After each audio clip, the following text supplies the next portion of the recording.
Assalamu alaikum. Today on Norn Academy, we discuss Tarbiyah.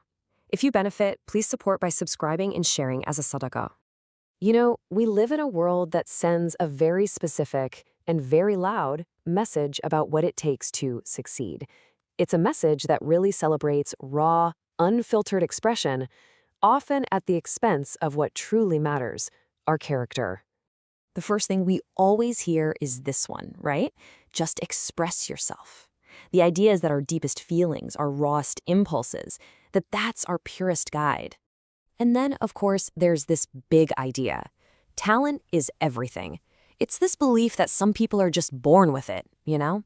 That greatness is just something you either have or you don't, and that's what really counts. And finally, we get this piece of advice which encourages a type of authenticity that basically rejects any kind of restraint. The thinking goes that any form of discipline is just a barrier to being your, quote, true self. But here's the thing, this whole cultural narrative, it has a fatal flaw. A foundation that's built on just impulse and raw talent is incredibly fragile. It just doesn't have the structure to handle real pressure. Without that container of discipline, talent doesn't lead to lasting growth. It often just leads to a quick explosion and an even quicker disappearance. And this brings us to a really fundamental conflict in how we see the world. It's a clash between the modern approach we just talked about and the timeless Islamic principle of formation. You can really boil this entire conflict down to two very different questions. Modern culture is always asking a question about the now, about instant gratification. What feels good? But Islam poses a much deeper, a much more significant question. Who are you becoming? One is all about the fleeting moment. The other is about eternity. So what is the Islamic answer to this huge question of becoming? Well, it's a profound concept known as Tarbiyah. And it is the framework for true, lasting, and really meaningful growth. Okay, so what is Tarbiyah exactly?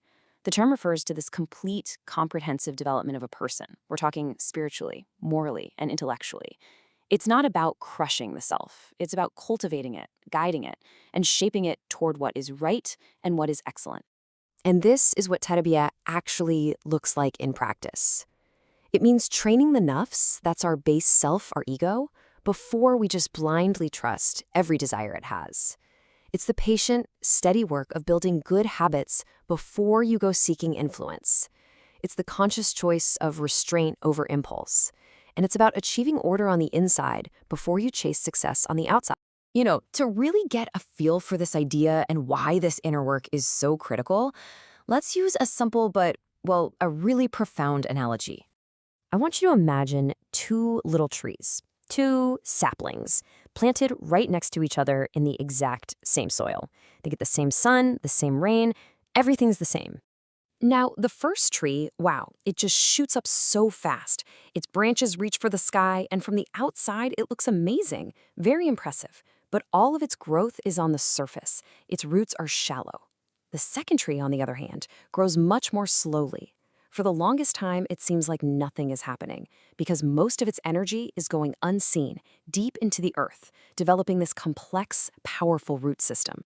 And then, as it always does, a storm comes. The winds howl, the rain just pounds down. The first tree, with its shallow roots, gets torn right out of the ground. It falls, but the second tree, anchored by that deep foundation, it stands firm against the wind. And that is the essence of Tarbiyah. It is the process of building those deep, unseen roots. It's the quiet, consistent, and often difficult work that prepares us to withstand all the storms that life will inevitably throw at us. But you see, this whole process of building deep roots, it's not just about surviving. It's about cultivating the very qualities that define true, lasting success. These are the fruits of Tarbiyah. And the fruits of Tarbiyah are just profound. It builds emotional control, so you're not a slave to your feelings. It develops long-term consistency, which is the engine behind any great achievement. It gives you humility, even as you grow and succeed.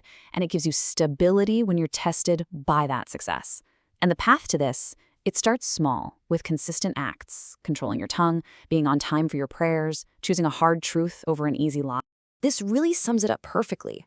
Your natural talent, your gifts, They might get you an opportunity, they might open a door for you, but it's your character, the character forged through tarbiyah, that's going to keep that door open and let you build something that lasts. So, all of this leads us to one final, absolutely critical shift in our thinking. We have to reframe our whole goal, moving away from the world's definition of success to one that is solid and real. You see, the world is constantly pushing us to ask, how can I be seen? How do I get more attention? Tarbiyah teaches us to throw that question out and ask a completely different one. How can I be solid? How can I build a foundation of real substance and integrity? And this shift in focus is grounded in our ultimate reality.